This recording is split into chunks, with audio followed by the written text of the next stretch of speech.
Un geste symbolique par lequel le chef de l'État rappelle que la République n'oublie jamais celles et ceux qui l'ont servi avec dévouement. Moussa Komara. Chose promise, chose due. Voici la somptueuse villa scintillante offerte par le président de la République, Mamadi Doumbouya, aux enfants du journaliste reporter d'images Daouda Tabansila, décédé en août 2025. Un jour chargé d'émotion et de reconnaissance nationale. Dans les mains du ministre de l'Information et de la Communication, ces enfants reçoivent les clés et le titre foncier.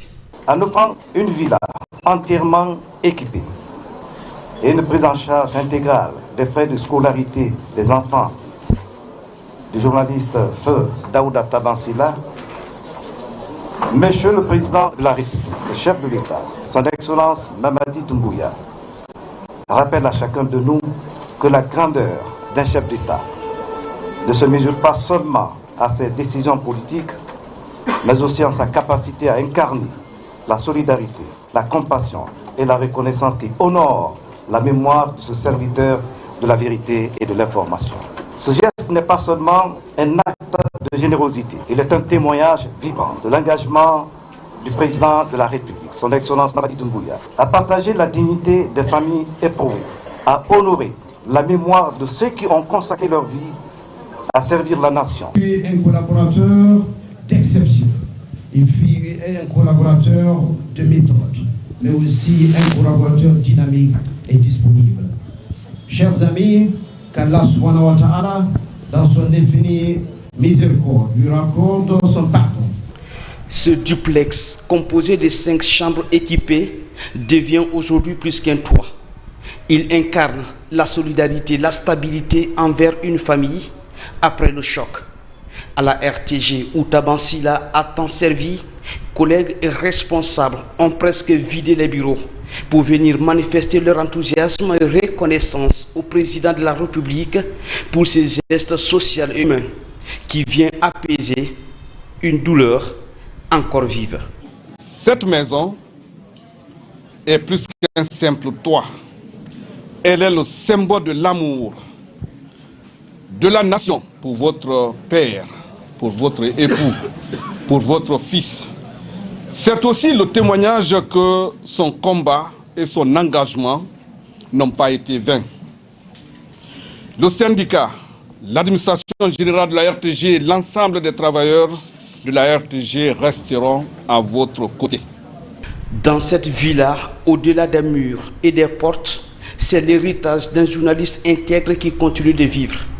Pour sa famille encore éprouvée par la perte, ce geste du président Doumbouya reste un symbole.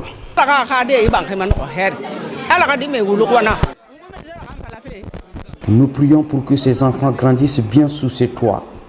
Nous sommes dépassés, très dépassés par cet amour pour notre regretté fils, Daouda. À cette occasion solennelle, le ministre de l'Information et de la Communication, touché par ces gestes de haute portée sociale, a rappelé les gestes humanitaires posés par le président de la République depuis le 5 septembre 2021. Il nous faut rappeler ici et maintenant que ce n'est pas un acte isolé. Car depuis le 5 septembre 2021, Monsieur le Président de la République, chef de l'État, Son Excellence Mamadi Doumbouya a toujours placé l'humain au centre de son action. À travers de nombreuses initiatives en faveur des familles éprouvées, il a démontré que la grandeur d'un chef d'État se mesure en sa capacité à tendre la main à ceux qui souffrent. Nous avons tous été témoins de cet engagement constant dans les cas d'hospitalisation, où il a veillé à ce que les citoyens les plus vulnérables bénéficient d'une prise en charge digne et efficace. Nous avons vu son implication dans les évacuations sanitaires, permettant à des compatriotes gravement malades d'accéder aux soins spécialisés à l'étranger. Chargé d'histoire et d'émotion, le livre saint a encore été lu plusieurs fois. Une minute de silence aussi observée pour la mémoire de Daouda Tabansila, qui, dès ce mercredi, ses héritiers, Isiaga et Antonio, ont trouvé un foyer. Dans l'actualité encore, vers l'adoption de la nouvelle politique foncière guinéenne, les acteurs clés du secteur sont réunis en conclave afin de poser les bases de mécanismes fiables et durables pour une meilleure gouvernance du foncier. Au cœur des échanges, la lutte contre la spoliation et la sécurisation des espaces dédiés aux activités socio-économiques. Abakar Diaby. C'est un cadre de concertation qui mobilise plusieurs représentants des départements sectoriels du pays. Il vise à produire un document référentiel qui va s'appeler la politique nationale foncière. Pendant 2 jours d'intenses travaux, ces acteurs ont amendé et présenté des mécanismes innovants susceptibles de mieux gérer le secteur foncier et domaine en République de Guinée. Le document que nous sommes en train de faire, c'est un document qui doit être un document partagé. On a besoin de l'avis de tout le monde.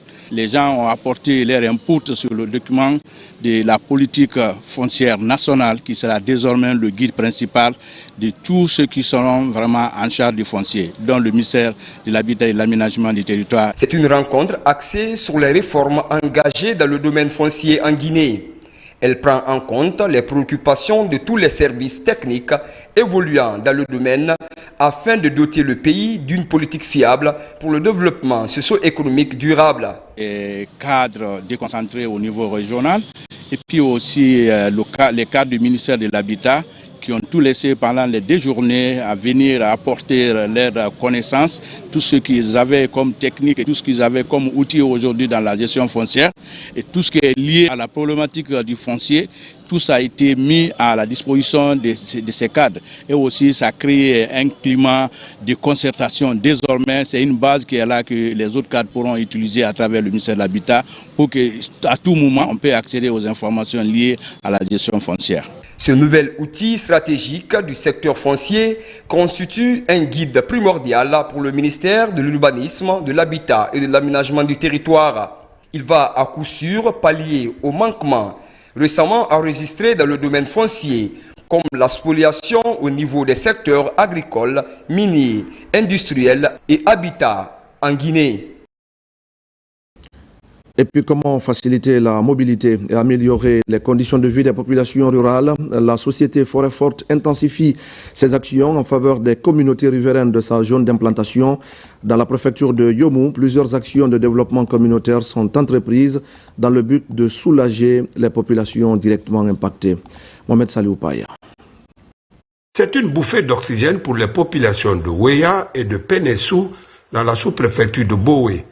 Un bac d'embarquement destiné à faciliter la traversée sur le fleuve Woulé, c'est le geste de la société Forêt Forte évoluant dans l'exploitation des bois de la région. Il s'inscrit dans le cadre de la responsabilité sociétale de l'entreprise. C'est pour moi aujourd'hui une grande joie et une grande satisfaction de voir ce que nous avons pu vous apporter.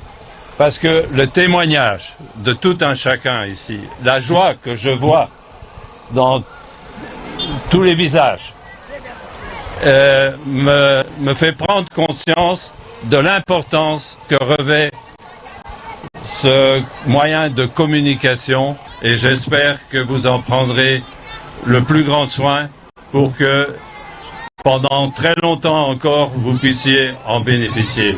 Après plusieurs années de souffrance et de risques liés à la traversée de ce fleuve, les populations pourront désormais circuler en toute sécurité. Cette initiative contribue également à l'amélioration des revenus des citoyens en facilitant l'écoulement des produits vers les centres urbains. Je suis vraiment content et je remercie le Forêt Forte lorsque nous a donné cette bac. Et ça aussi, ça nous plaît et je suis très content, je suis très fier encore. Je les remercie beaucoup. Et n'a qu'à continuer toujours à faire tout ça. Barque qu'on nous a donné aujourd'hui, chose très longtemps attendue, nous sommes très contents. C'est une barque qui n'a pas les mêmes portées que les autres barques. Formellement interdit de prendre les véhicules. C'est un bijou qu'on doit entretenir. Ce dont témoigne de l'engagement de Forêt Forte auprès du gouvernement dans l'amélioration des conditions de vie des populations longtemps confrontées à d'énormes difficultés liées à la mobilité. On va parler maintenant de la santé sexuelle et reproductive des adolescents et des jeunes. Dans la préfecture de Bofa, un projet vient d'être lancé afin de renforcer l'accès à l'information, notamment en matière de prévention des violences basées sur le genre. L'initiative vise également à lutter contre les mariages précoces et les grossesses non désirées. Younousa Tawel Kamara. C'est le centre d'écoute, de conseil et d'orientation des adolescents et jeunes de Bofa qui a servi de cadre au lancement officiel du projet d'appui au droit à la santé sexuelle et reproductive des jeunes de la préfecture. Un projet qui devrait faciliter l'accès des adolescents et jeunes aux services d'information, de conseil et de prise en charge en santé sexuelle et reproductive dans les communautés. Ce moment est plus qu'une cérémonie. Il symbolise une volonté collective, un engagement partagé, un devoir moral, celui de garantir à chaque adolescent et adolescente, à chaque jeune, la possibilité de grandir en sécurité, d'accéder à l'information et de faire des choix responsables. Après la mise en œuvre de ce projet, nous attendons beaucoup de résultats. Principalement, nous souhaitons que les jeunes, qu'il y ait un environnement favorable qui soit créé pour la promotion des droits à la santé sexuelle et reproductive, que les jeunes soient informés de leur situation en matière de sexualité, qu'ils aient des informations claires et qu'ils puissent prendre des décisions éclairées en matière de santé sexuelle. À travers ce projet, les jeunes et adolescents de la préfecture de Bofa pourraient échanger avec les formateurs dans cet espace en vue de connaître toutes les questions liées à la promotion des droits à la santé sexuelle et reproductive. Je pense que la mise en œuvre de ce projet serait un outil de soulagement, allant dans le sens de trouver des voies et moyens pour la santé reproductive et la protection des personnes vulnérables, pour moi j'appelle les adolescents et jeunes. Ce projet d'appui au droit à la santé sexuelle et reproductive des adolescents et jeunes est une initiative de l'État guinéen financée par l'Agence française de développement et mise en œuvre par l'Expertise France. Appui aux jeunes migrants de retour, je le disais au sommaire, au total, ils sont plus de 100 à prendre part à Mamou au Salon de l'emploi et de l'entrepreneuriat organisé par le réseau Afrique Jeunesse de Guinée. L'objectif est d'aider ces jeunes à monter des projets bancables et à trouver des financements auprès des institutions de microfinance. Mamadou Paté Baldé. La première édition du Salon de l'emploi et de l'entrepreneuriat s'est ouverte à Mamou.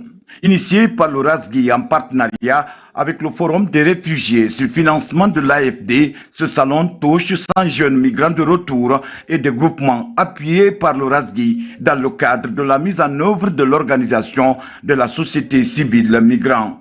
Cette rencontre permettra aux jeunes de Mamou d'échanger entre eux par rapport à leurs perspectives d'entrepreneuriat, par rapport aussi à leurs perspectives de féminisation entre eux.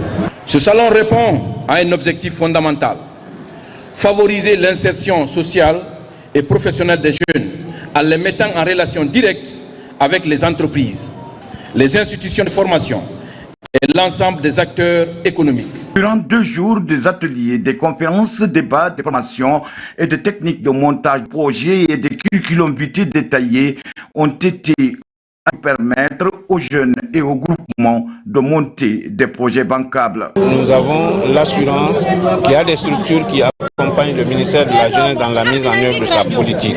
Le deuxième niveau de satisfaction, c'est l'opportunité que l'espace offre aux jeunes et aux partenaires d'échange en termes de formation, mais aussi en termes d'apprentissage. Cette initiative du réseau Afrique Jeunesse de Guinée vise l'identification et l'accompagnement des jeunes et au-delà par les institutions de microfinance pour le montage de leurs propres projets afin de lutter contre le chômage et l'immigration irrégulière. Si les partenaires nous accompagnent pour dire qu'ils vont nous accompagner pour faire outiller nos enfants, de les faire savoir et de les rendre autonomes ici à travers le partenariat, à travers le projet qu'on va leur donner. À travers des stands d'exposition, RASGI s'est entretenu avec les jeunes sur les opportunités de création d'emplois et d'accompagnement en vue de maintenir ces jeunes hantés par le chemin de la Méditerranée vers une aventure incertaine. Promotion de l'autonomisation des jeunes, toujours. Le gouvernement guinéen, en partenariat avec le programme des Nations Unies pour le développement, vient d'équiper plusieurs PME de la région de l'Abbé en matériel agroalimentaire. Un appui qui devra permettre aux bénéficiaires d'accroître significativement leur productivité. On fait le point avec Sarafdine Diallo et Nabila Moussa Kamara.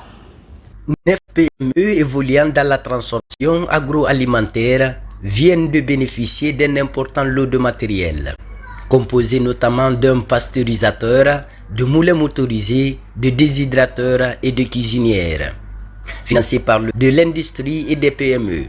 Cet appui vise à renforcer la productivité des bénéficiaires et à soutenir l'autosuffisance alimentaire dans les communautés. Cette activité, c'est la matériel de construction agroalimentaire destiné à 9 PME de la région administrative de l'Abbé. À travers le ministère du Commerce et le ministère de l'Industrie et des PME que je représente ici.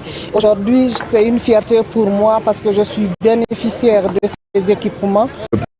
Je tiens à cette occasion aux côtés du gouvernement de la Guinée et singulièrement du ministère du Commerce et du ministère de l'Industrie pour accompagner les entreprises, les PME locales à offrir des produits leur permettant à la Guinée de mieux profiter de cette compétition ou de ce libre-échange intra-africain.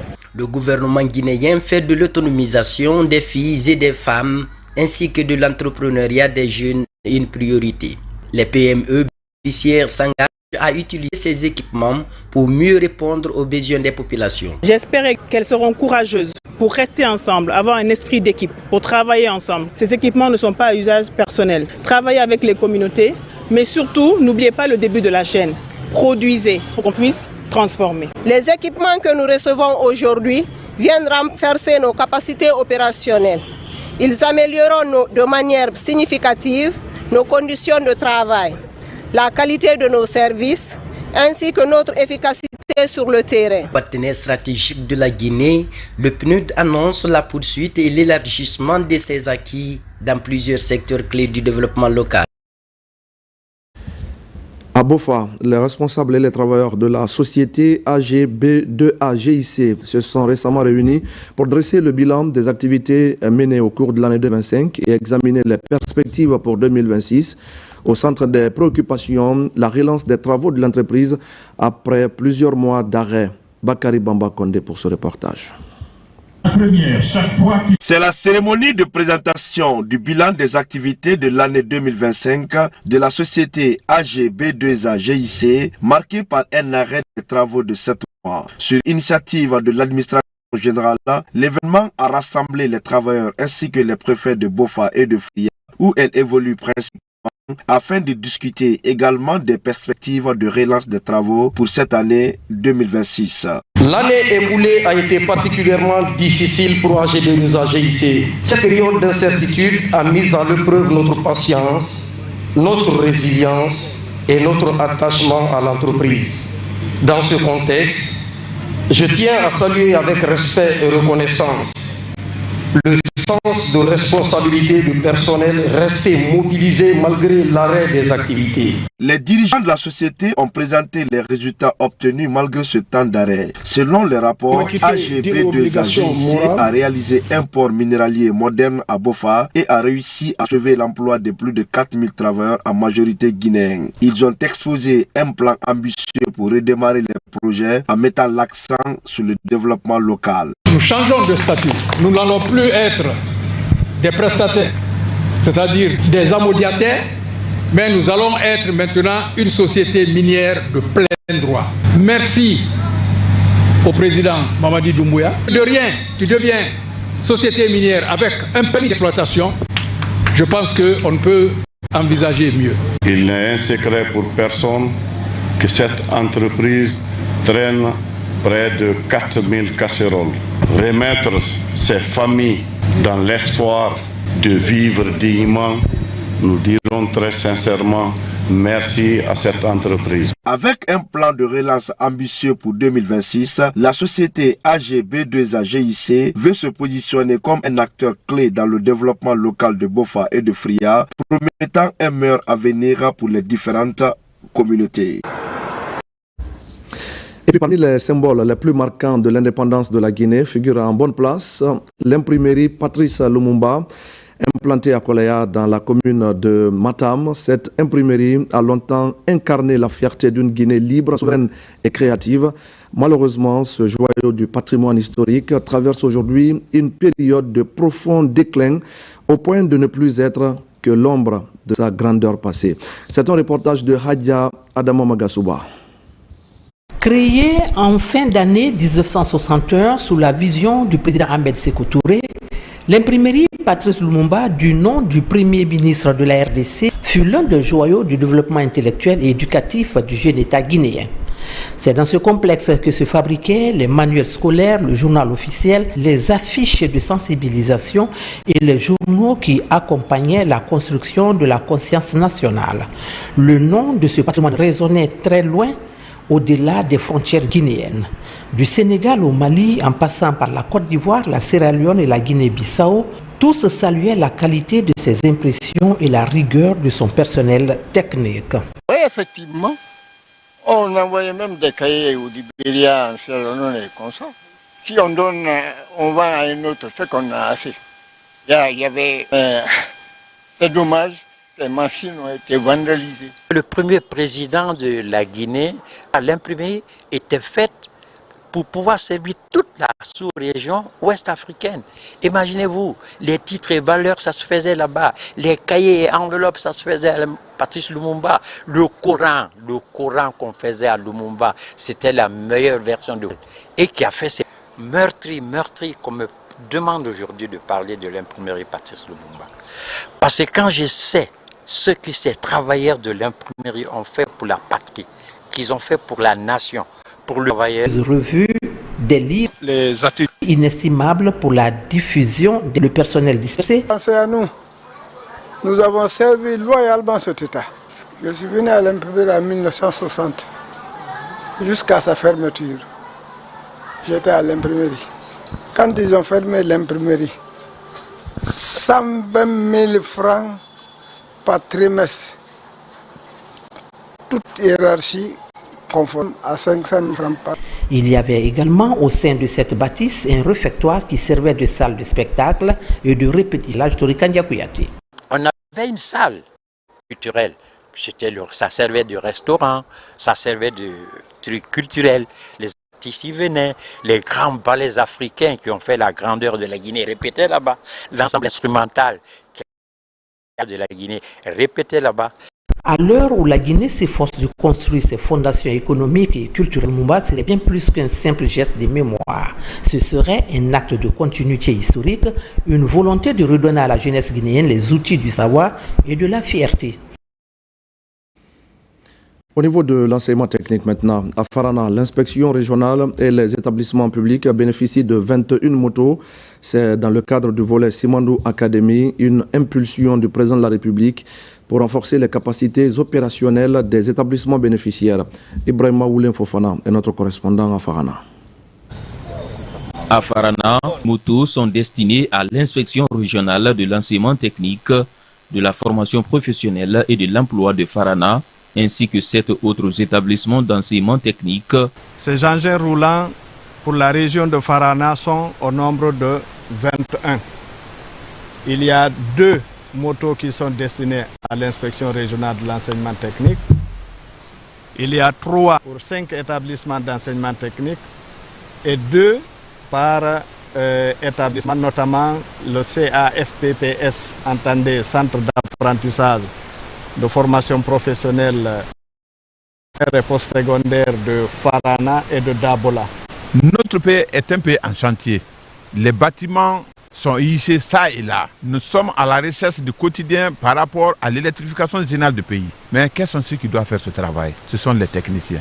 D'où la nécessité de mettre un accent particulier sur la capacitation de ces secteurs et de tous ces éléments. C'est ce que le président de la République et son gouvernement ont compris. Ces 21 motos offertes par le ministère de l'enseignement technique, de la formation professionnelle et de l'emploi visent à renforcer les capacités opérationnelles des différents acteurs dans le cadre de la supervision, du suivi et de l'évaluation des activités des écoles. Nous sommes très réconfortés parce que réellement, ça nous aide réellement à faire la mobilité dans les écoles et à assurer la supervision pédagogique et administrative dans les différents établissements de la région. Merci pour tous ces engins que nous avons reçus, qui vont nous permettre notamment de bien fonctionner dans nos services.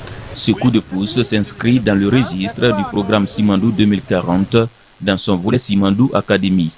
Ce don de moto va également contribuer à l'amélioration des conditions de travail des acteurs bénéficiaires. Je le disais également au sommaire, la formation des leaders religieux au cœur de l'actualité au centre islamique de Donka. 41 imams ayant suivi 2 années de formation académique au Royaume du Maroc ont reçu leurs attestations. Une formation alliant sciences islamiques et sciences humaines visant à promouvoir la connaissance de l'islam et de ses meilleures pratiques. Soriba Bangoura et Marwan Kamara. Au centre islamique de Donka, la communauté religieuse se mobilise pour célébrer la 6e promotion des imams Mourchidines et Mourchidades. Au nombre de 41, ces imams viennent de clôturer leur formation académique au sein de l'Institut Mohamed VI du Maroc. Ici, devant les leaders religieux du pays et l'ambassadeur du Royaume du Maroc en Guinée, ils sont reconnus pour leurs compétences académiques et religieuses.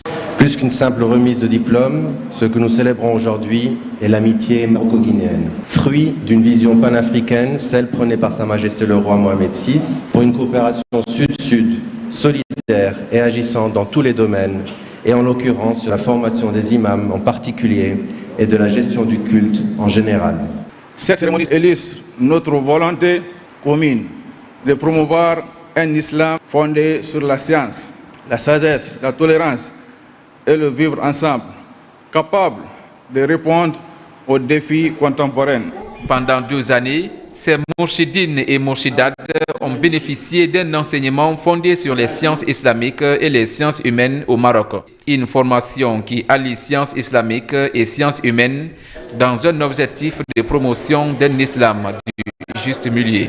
En plus de la formation académique, nous avons reçu une préparation spécifique dans les domaines suivants. L'encadrement religieux afin d'assurer un discours religieux apaisé, responsable et respecté des institutions et des lois de notre pays.